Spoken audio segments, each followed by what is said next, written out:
Welcome to tonight's Fireside Chat with Lyndon LaRouche for Thursday, June 16th.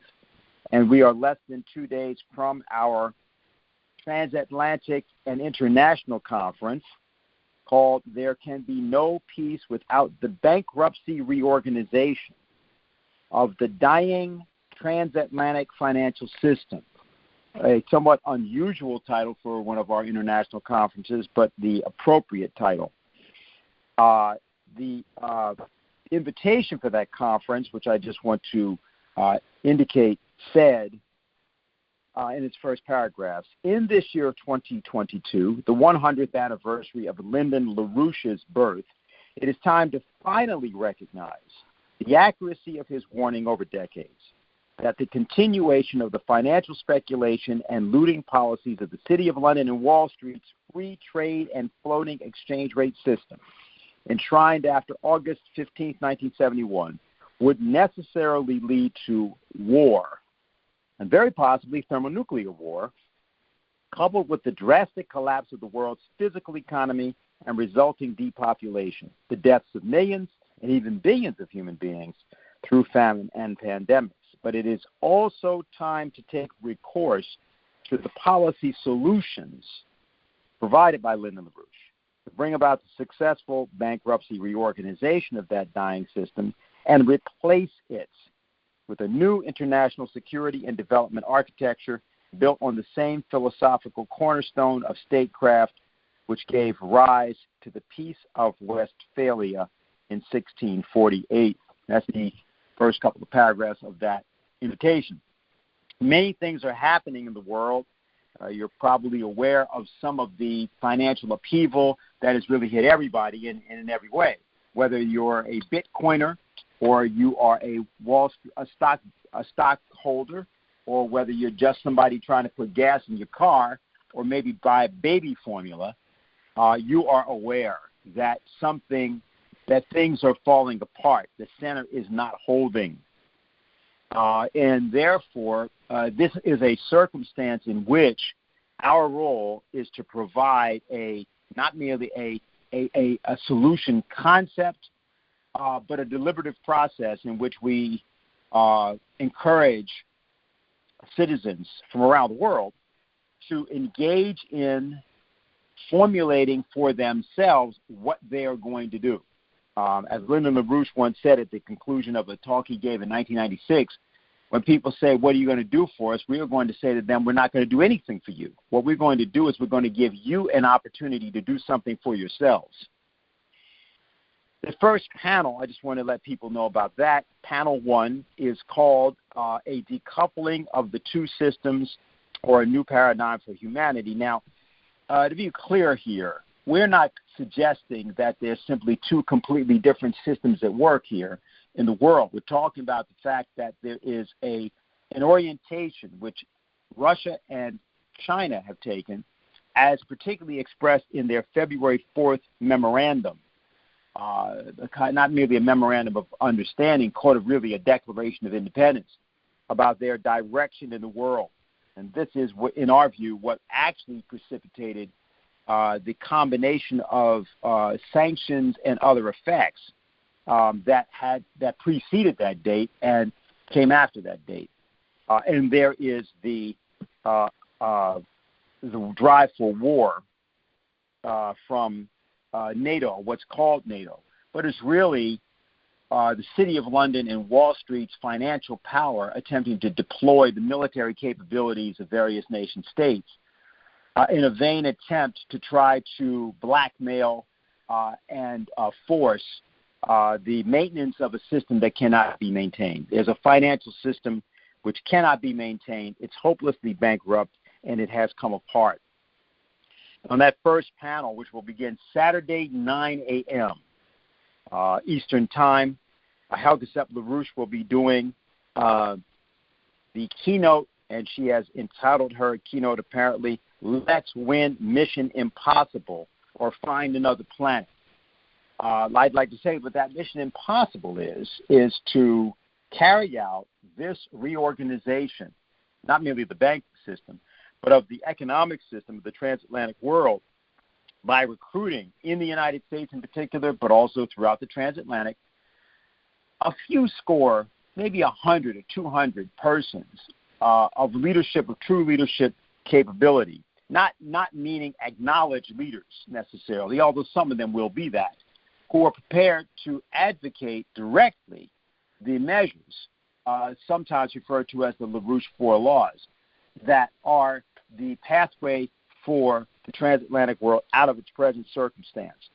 Speaking additionally on that panel will be Andrei Kortunov, who is the Director General of the Russian International Affairs Council, Colonel Richard Black, many people here, of course, know, former head of the U.S. Army's Criminal Law Division at the Pentagon, Dr. Wolfgang Bittner, author of over 80 books, Doctrine and Law, going over the West-East conflict, Sam Petroda, who was with us at our last conference, who has served in over 7 Indian presidential administrations, and Dr. Cliff Kirikoff, former staff member of U.S. Senate Committee on Foreign Relations, and Jade Naidu, a cabinet minister under President Nelson Mandela of South Africa. That's the first panel.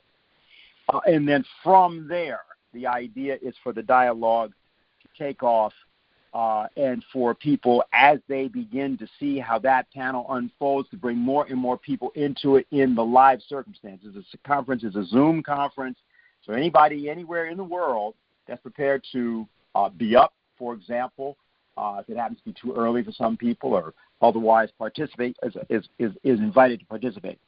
What we're going to do is we're going to go right to Marcia, panel 2 of the conference, which is called Runaway Inflation or Glass-Steagall. We'll be discussing in particular elements of our solution, what we are saying has to be done to address the monetary and financial breakdown of the transatlantic world. And we will be featuring on that panel, something that Marcia will tell us a lot more about, a food producers roundtable with a series of farm leaders from the United States. She will tell you more about them, but they're from Colorado, Iowa, California, Alaska, fisheries there, and Indiana.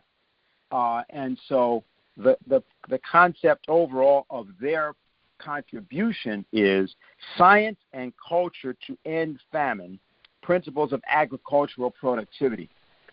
Let's just say, just to give a little bit of a context of what's been happening in the last days, that yes, there have been all sorts of things happening on the gas price side. The Russians, company Gazprom, cut its gas to Germany to 67 cubic meters. I think that's I cut about 2/3%. Cut to 15% to Italy. The natural gas future contract prices in Europe jumped from 80 euro to 120, in other words, 50%. The Amsterdam exchanges today, that was in reaction to the news that Russia was cutting its gas. There's other things that are happening in that front, which I'm not going to try to go through because I want to really keep it short here. We'll say that Boris Johnson keeps keeps encouraging Zelensky to act a fool and not try to come to any kind of a negotiated settlement in Ukraine. The NATO process continues to expand with the presidents of the heads of state of Japan and South Korea attending the NATO summit later this month. And that's the first time that the head of state of Japan or South Korea has gone to a NATO conference, since, of course, NATO is supposed to be in the Atlantic, and they happen to be in the Pacific. But that's about to happen. A couple of Americans were captured by Russians in Ukraine who were fighting with the mercenary force of the Azov, well, not just Azov, but the Ukrainian army as a whole. And it's clear that something new has to be introduced into the circumstance. Last thing I'll just reference is that the Dutch Prime Minister in a press conference, Mark Rutte, said this: "In terms of weaponry, we stand united here that it is crucial for Russia to lose the war. And as we cannot have a direct confrontation between NATO troops and Russia, what we need to do is make sure that Ukraine can fight that war, that it has access to all the necessary weaponry." So that's a way of admitting that that war is actually between NATO and what they are referring to as Russia, but it's really a Russia-China alliance. Now, our point is the driver, the catalyst, the motor has nothing to do with Ukraine. The motor is the collapse of the transatlantic financial system.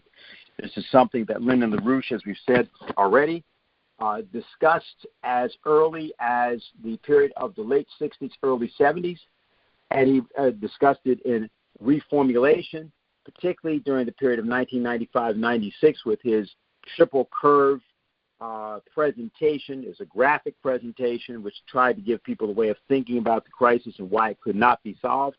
He discussed it again in 2007, at the time this is even before the Lehman Brothers was when Bear Stearns had erupted, which was in the spring of 2007, and he said at that time, there's nothing that could be done that could save the system whatsoever.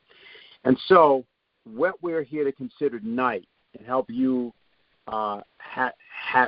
help us do is how we are going to put forward a clear solution concept at a time when the mercenary forces of a City of London, Wall Street cabal find themselves in disarray, find themselves basically running in all kinds of directions without a clear idea of what to do, because there is nothing that they actually can propose. And so we want to go right to Marcia Baker, who, of course, works with our agricultural desk at EIR, but is also very involved in the Committee for the Coincidence of Opposites and certain projects that we've been doing through the show toward Africa and other parts of the world. So, Marcia, take it away. Okay. Well, Dennis has described many aspects of the dying system, and I'll focus on just one, the fact of massive food shortages. And what I will do is not the usual, start with the physical side of drought or harvests or locust damage or something, nor even how many millions are suffering from lack of food, which it shouldn't be. I'm not going to go into numbers or tons, but let's start with the subjective side. How did we get here? Because as Dennis said, this Saturday afternoon, there are 8 different food producers from the United States with a world message that it's science and culture that's going to stop the famine process. And they go into, each one of them has been a fighter, and some of them are much younger, some of them much older. But they are absolute fighters for the principles of productivity that they want to see in a new system. So anyway, where do we stand? Well, the big picture, let's think of our planet. Think geographically for a minute in your mind's eye, and you have the northern and southern hemisphere, and you know the northern hemisphere has more land area than the southern hemisphere, and the evolution of humanity and domestication of wheat and so forth, that came from near Syria, where it originated. It brings us fast forward up to today. We're now in the harvest period for wheat in the northern hemisphere. That's here in our country. It's in Russia. It's in France. It's in Kazakhstan. And the update on the winter wheat harvest of the planet is some of it's going good, I'm glad to say, in Russia. But some of it's really bad in western Kansas. They have to abandon the fields. Some of it is, unfortunately, maybe 20% lost in India, because in March you had a severe heat wave and it just killed off the wheat. But what you're talking about, we're harvesting now what was planted last November and October.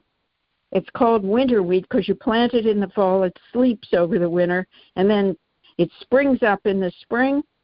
and reaches maturity right now.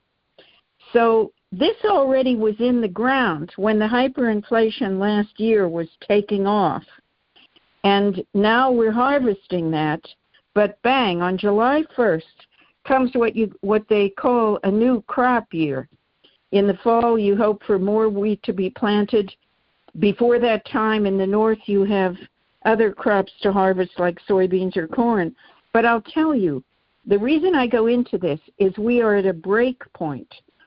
The deterioration in this dying system that's bringing us inflation by the hour, let alone by the day, means that we have no expectation of, without doing something, that we're going to have even the same amount of inadequate food. We didn't have enough this coming year that we did last year when you have hundreds of millions of people that need more food. Let me just be specific. In 1949, there was an outfit called the International Grains Council formed. It's in London, but Russia is a member, the United States, most of the world's nations. They keep track of things, and they're putting out their estimates this month, the last month of the crop year, of are there going to be 20, 40, 60, 100 million fewer metric tons less produced in the coming 12 months than last year. If somebody wants the figures, that's not the, I can just say, instead of 2.291 billion metric tons the past year, it's going to go down to 2.251, 40 million metric tons less, and it may keep going down now. So we're, as a planet, we're in a complete mess. Now, let me give a few dramatic details. That's when, it's one thing, we're trying to put gas in our car to just get somewhere. Look at diesel. You have off-road use of diesel. Some of the farm operations still have on-farm pumps. They book in advance. They need the diesel for the farm use, for the tractors to plant, for the harvest, for the combines to harvest. They're paying over $5 a gallon as of last Sunday. A year ago, it was $3.21. And now there's diesel shortages, especially here in the East, Pennsylvania, South Carolina. And diesel, so you threaten to even be able to put in another crop or to harvest the one you have there. Now, I could read a list of the other, I said about the diesel, the percentage of price increase for what goes into farming includes things like nitrogen fertilizer, especially you need for wheat or corn. It's gone up in a year or so 133%. The other kinds of fertilizer, phosphorus, potassium, over 90%. Then say you need to kill bugs. It's gone up 40% insecticide. Say you have blight and fungus and slugs, and that's gone up 36%, the chemicals to kill them. So, all right, we got the picture. And this, so how did we get into this situation? Well, we know a lot of people on this call are familiar with handy phrases like we've had a half century of casino economics, speculation, deregulated banking, so money is, investment, isn't going into physical production of necessities. It's going into speculation and useless stuff. So what happened is the farm leaders and fishermen, line fishermen, trolling they call it, up in Alaska, the past president of the Alaskan Trollers Association, and otherwise farmers from 4 other states, are talking about the current conditions of the food supply, but from the point of view of identifying what principles do we need in the new system. Now, the one they go into all the time, you won't be surprised, is they use polite language, but they mean the cartels, the transnationals. We've allowed them to supersede government, the monopolies. And one of them mentions, you've heard of Mike Callicrate he's spoken before at the Schiller Institute conference, and he's very well known out west.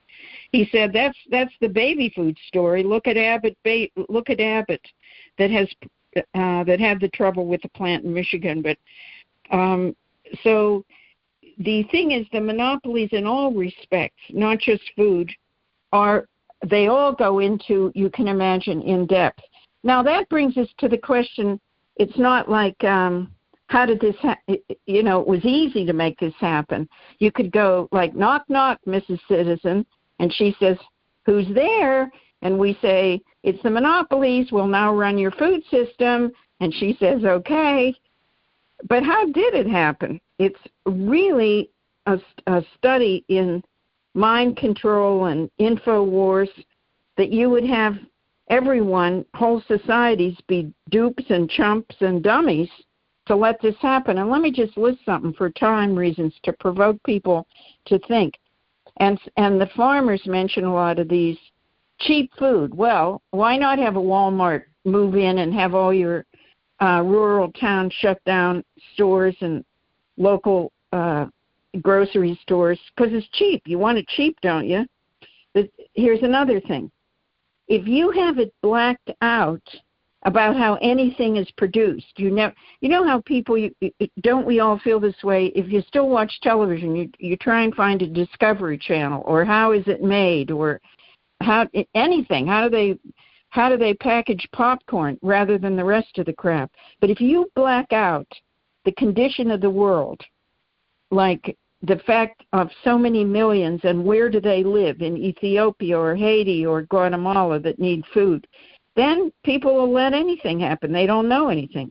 Junk science the farmers went into, in particular from Alaska, the fishermen, that if you have a whole generation of people encouraged to think they're really being smart, if they're anti-chemicals, and it's like being anti-fire, instead of wise use of chemicals, that you're just and the otherwise you have superstitious ideas, any old idea about chemistry, then you're not a citizen anymore. Another factor in getting people to go along with the loss of their government and the domination by cartels is diversion of issues.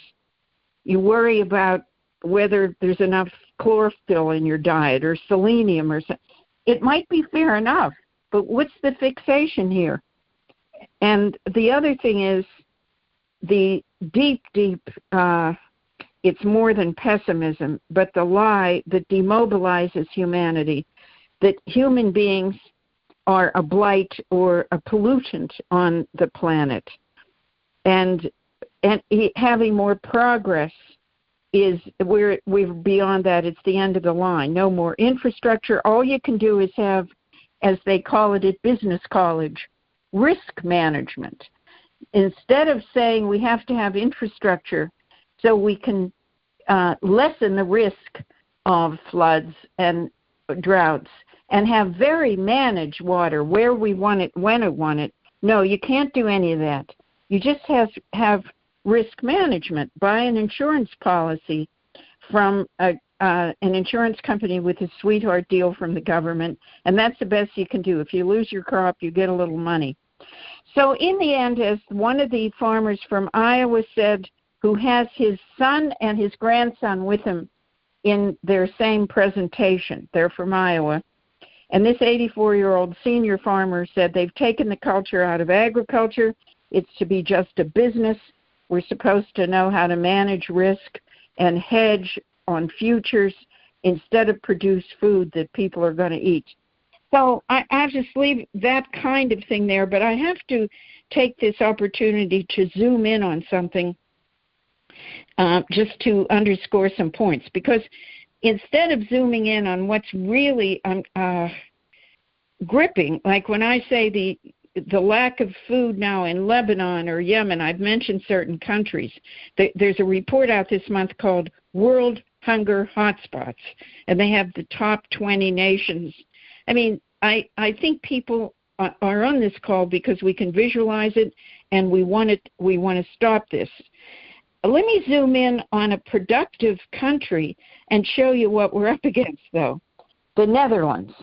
Now, this is not in the main a hungry nation, but of course we can imagine there are poor and needy within it.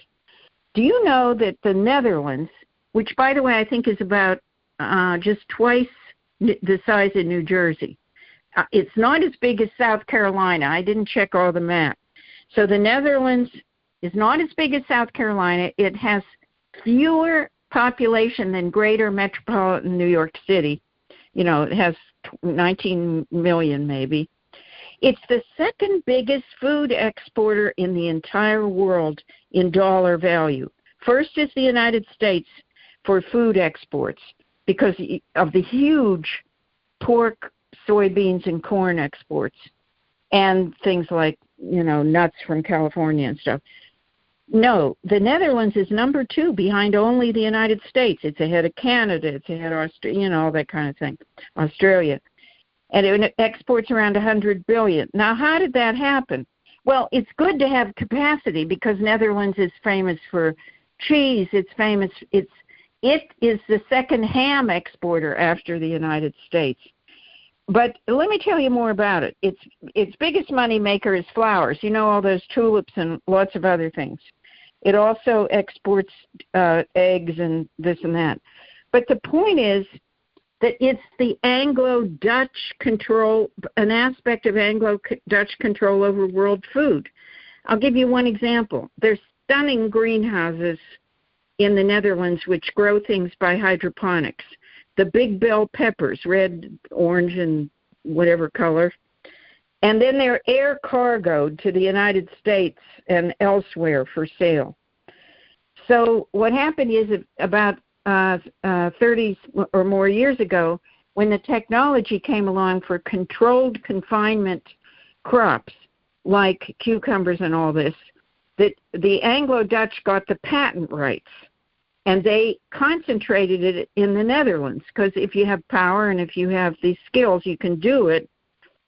And instead of growing this kind of thing all over the world, in Africa where you need it, in the Caribbean, they concentrate it there. And a few other places in Canada and a little place in Mexico.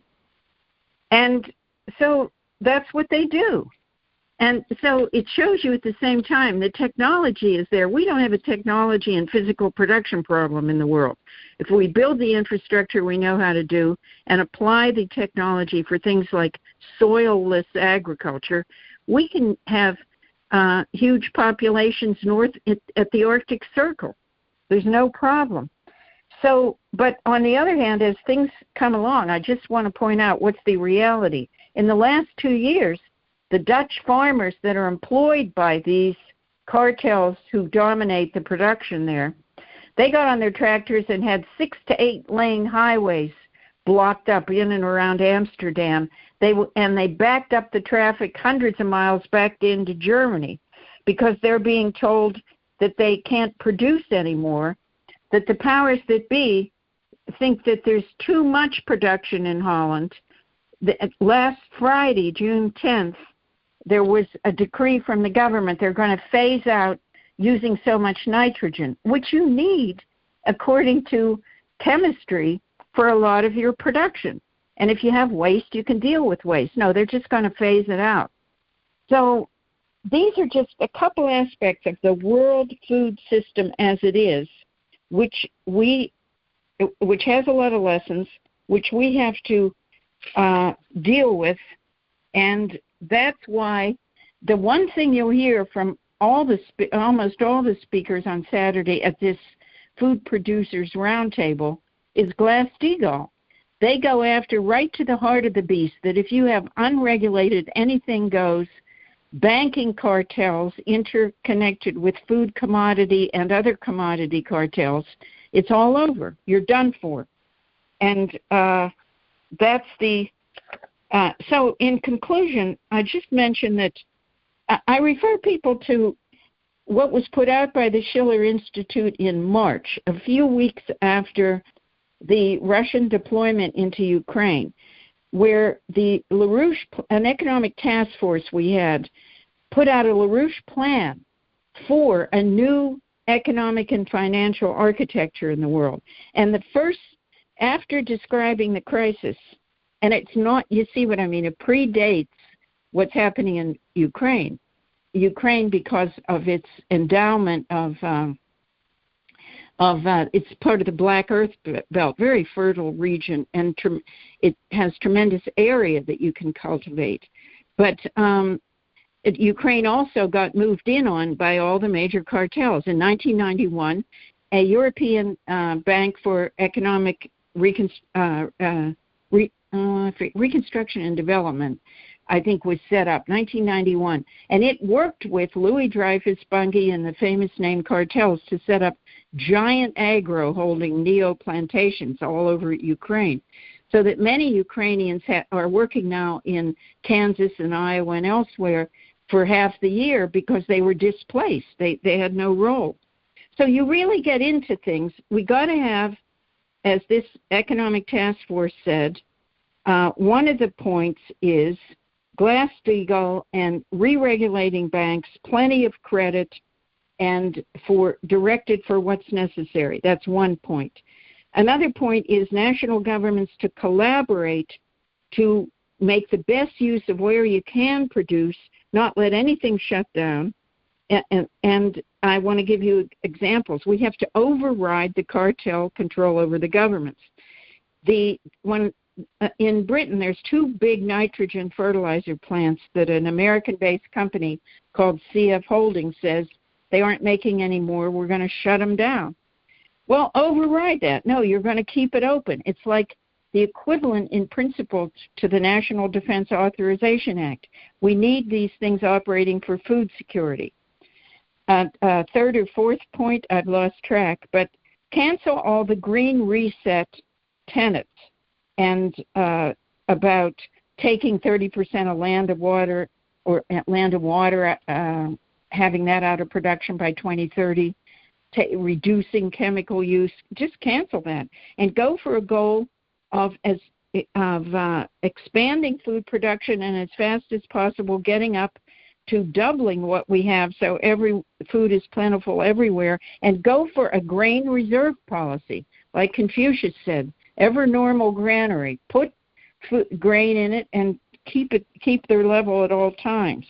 So the last point in the economic task force was on Ukraine. I think that speaks for itself. We should do it. And I just end by saying the Schiller Institute years ago, in 1988, founded an initiative called Food for Peace out in Chicago at a meeting in September that year. And there were people from 5 continents, from all over the U.S., but I mean from Australia, New Zealand.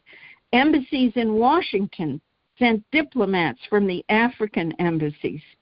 And LaRouche spoke in December before he was absolutely wrongfully railroaded. The trial had taken place and he was put to jail. And he titled his presentation then, "Give us this day our daily bread." These are the prayers rising up, he said, from tens of millions, including in our own country. And I think that's our task. And anyway, I'll leave it right there.